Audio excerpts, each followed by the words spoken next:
Hey everyone, welcome back for another deep dive. Today we're going to be breaking down Call of Duty: Modern Warfare 3rd. A lot to unpack here. Everything from the gameplay to, well, all the rumors flying around about how the game was made. Yeah, it's definitely been one of the biggest releases of the year and caused quite a stir online. People have a lot to say about it, some good, some bad. Definitely a hot topic in the gaming world. So Modern Warfare 3rd came out November 10th, 2023. It's on, well, pretty much every platform under the sun. But what makes this one stand out is that it's not, just your average yearly Call of Duty release. This time we've got a direct sequel to last year's Modern Warfare 2, and on top of that, they're bringing back some old friends from way back in the original Modern Warfare 2. That's the one from 2009. We're talking Price, Makarov, the whole crew's back for more. Definitely feels like they're playing the nostalgia card pretty hard with this one, which makes sense. Call of Duty's been around forever, so bringing back those iconic characters, especially from such a popular game, is a surefire way to grab people's attention. Oh, for sure. But it's not just a rehash of old glories, right? Modern Warfare 3rd is switching things up in some big ways, especially when it comes to the campaign. Yeah. They've got these, what are they called, open combat missions now instead of the usual linear stuff. So what's the deal with those? Is it true players have more choices now in how they tackle missions? Yeah, that's the general idea they're going for. Yeah. From what I've seen, these open combat missions basically give you different ways to finish your objectives. If you want to go in guns blazing, that's an option. Or if you prefer a stealthier approach, you can sneak your way through. Adds a new layer of strategy you didn't really see in the older games. So you can't just rely on twitch reflexes anymore. You got to actually think about what you're doing. That's a big change for Call of Duty. Yeah, exactly. It'll be interesting to see how this whole new design philosophy affects the pacing of the campaign, how it feels to play compared to the other games. Right, right. Okay, so we can't talk about Call of Duty without getting into the multiplayer. One of the things that's got everyone talking is that they brought back the red dot minimap. Some people are praising it, others not so much. What's the deal with this whole minimap thing? Can you break it down for us? Sure. So the red dot minimap has always been a bit of a, I guess you could say, controversial feature in Call of Duty. Back in the day, if you fired a weapon without a suppressor, your location would pop up as a red dot on the minimap. It made things way more strategic. Players had to be careful, think about their positioning. You could track enemies, plan ambushes. It really rewarded good map awareness. But then some of the newer Call of Duty games moved away from that, made the minimap less revealing. The game became faster, more about reflexes, and less about planning.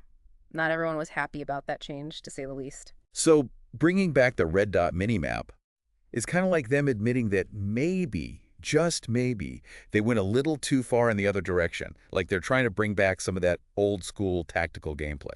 Yeah, you could definitely interpret it that way. It's like they're saying, hey, we hear you, and we're trying to give the players who love that strategic depth what they want. It'll be interesting to see how it plays out. And hey, speaking of old school gameplay, there's another blast from the past making a comeback in this game, something that's sure to stir up some controversy.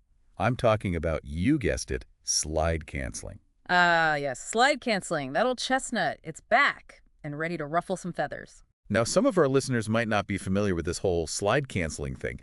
Can you give us like a quick explanation? What is it, and why are people making such a big deal about it being back in Modern Warfare 3rd? So slide canceling, right. This was a technique players found completely by accident, I might add, back in Modern Warfare 2019. Basically, by interrupting the animation of your character sliding, you can move way faster than you normally should. It was like a mini speed boost that also made you harder to hit. Problem was, it was tricky to pull off, took a lot of practice. Some players loved it, said it added a whole new level to the game, while others hated it, thought it was unfair. They actually ended up removing it in Modern Warfare 2. And now it's back. Do you think that was a good call? Does it make the game too fast, too chaotic? Or is it a good thing, something that rewards skilled players? Honestly, it's hard to say. It's one of those things that really divides the community. On the one hand, for experienced players, it's like having an extra trick up their sleeve. But for newer players, it can be super frustrating going up against someone who's mastered slide canceling. You basically have no chance. It'll be interesting to see what it does to the overall balance of the game. Yeah, definitely adds another layer of complexity, that's for sure. But let's move on from gameplay for a bit and talk story. We know that Modern Warfare 2 picks up pretty much right where Modern Warfare 2 left off. Task Force 141 is back in action. So what kind of world-ending threat are they facing this time? Well, no surprises here. It looks like Vladimir Makarov is back his old tricks. You know, the usual chemical weapons, stolen missiles, all that fun stuff. They definitely know how to crank up the drama in these games. Classic modern warfare, right? It's not a real modern warfare game unless the fate of the free world is hanging in the balance. But, okay, enough about the big picture stuff. Let's talk characters. Captain Price is back, obviously. But then there's the return of Philip Graves. I thought he was, dead. Yeah, everyone thought he was dead. That's Call of Okay. Duty for you, though. Nobody stays dead for long. It'll be interesting to see how they explain that one away. And from what I've heard, Price is going to have to actually team up with Graves to take down Makarov's, which is, well, let's just say it's going to be tense. Those two have, shall we say, a history. That's one team up I wouldn't want to be a part of. Now, what about new characters? Anyone you should be keeping an eye on? There are a few new faces on both sides of the conflict. You've got, let me see, Andrei Nolan, Ivan Alexeyev, and Milena Romanova. They're all bigwigs in Makarov's Coney group, whatever that is. Not really sure what their roles are yet, but they're definitely going to cause some trouble. And then there's this guy, Yuri. He's some kind of Russian colonel, seems to have connections to both sides, which is never a good sign. Could be a valuable ally for Price, could be playing his own game. Who knows? You can never be too careful in the world of espionage. Right? Right. But all right, let's talk about the big news, the thing that's got everyone really excited. For the first time ever, a modern warfare game is getting a full-fledged zombies mode.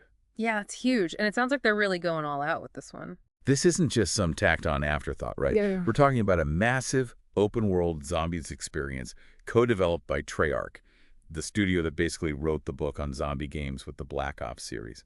So what can you tell us about this mode? What makes it different from other zombie games? Well, for starters, this isn't your typical wave-based survival mode, where you just hole up and try to survive as long as possible. This is something completely different. We're talking a massive open world. They're actually using the same map from Warzone, if you can believe it. Hold up, back up a second. So it's actually connected to Warzone. For those who might not know, can you just give us a quick rundown of what Warzone is exactly? Right, so Warzone is basically Call of Duty's take on the whole battle royale genre, like Fortnite or PUBG. Big map, lots of players, last one standing wins. It's hugely popular, actually, like a really big deal for Call of Duty. Got it. So this new zombies mode is happening on that same giant Warzone map.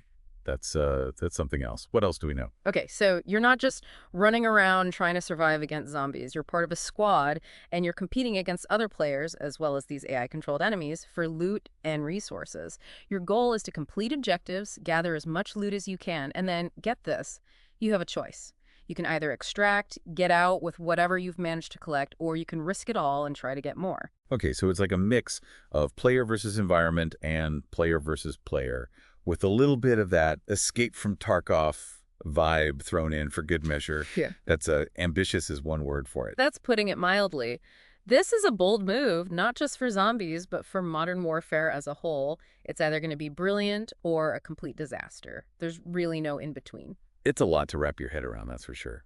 But even with all that, we haven't even touched on the rumors about how this game was made. There's been a lot of talk about it being rushed, right? Like they didn't have enough time to do it right. Yeah, there have definitely been whispers. Apparently, Modern Warfare 3 was originally planned as like an expansion pack for Modern Warfare 2, just some extra content, nothing major. Right, right.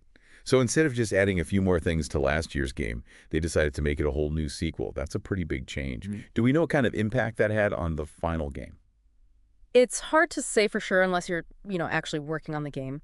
But usually when a game goes through such a massive shift like that, especially so late in development, there are bound to be some hiccups along the way. Some things get cut, some things get scaled back. Deadlines have to be met. It wouldn't surprise me if some of the criticism about the campaign, like some people saying it feels rushed or short, is because of this change in direction. Yeah, I can see that. It's like trying to, I don't know, build a skyscraper on a foundation that was meant for a two-story house. You know, to cut some corners somewhere. Exactly. And then there's the elephant in the room, the leaks. Call of Duty is known for having leaks, but it seems like Modern Warfare 3 had even more than usual. Remember that whole Monster Energy thing? Oh, man, how could I forget? Talk about a marketing blunder. Who knew you could accidentally leak your entire game on an energy drink can? Gotta hand it to Activision, though. They handled it pretty well, all things considered. Yeah, they didn't even try to deny it, which was smart. In the age of social media, trying to bury a leak is pointless.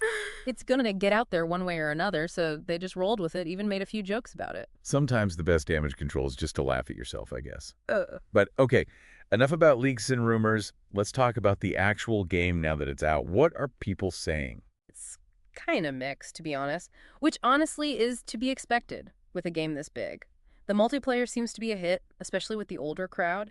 People are loving those classic maps from Modern Warfare 2, the 2009 one. There's just something about those old maps. They're classics for a reason, right? People have fond memories of playing those. Totally. But the campaign is a different story. Some people like it, especially the new open combat missions. They say it's a breath of fresh air for the series, but a lot of people are saying it's not as memorable as the campaigns in the other games. Kind of forgettable, even. So maybe they tried to do too much, tried to please everyone and ended up pleasing no one. It's possible. One thing's for sure, though. People are still buying it. Like, a lot of people. Modern Warfare 3rd made a ton of money in its first week, topped the sales charts everywhere. It's safe to say that no matter what people say about it, Call of Duty is still a powerhouse franchise. Nostalgia is a powerful drug, my friend. But it does make you wonder, what's next for Call of Duty? This game feels like the end of something, like it closes the book on this whole rebooted Modern Warfare thing. It does, doesn't it? But then again, the way Modern Warfare 3 ends, it definitely leaves things open for more. Will we get another Task Force 141 game? Will they introduce a whole new cast of characters? Or will they take the franchise in a completely different direction, like a different time period or setting? Who knows? But one thing's for certain, Call of Duty isn't going away anytime soon. Well, that about wraps up our deep dive into Call of Duty, Modern Warfare the Third. We've talked about the new features, the controversies, the rumors, the good, the bad, and everything in between. We could go on and on about this game, but I think the real question we should leave you with is this. Does nostalgia really matter in games? Is it enough to just bring back old characters and maps, or do we need something more? Let us know what you think. Until next time.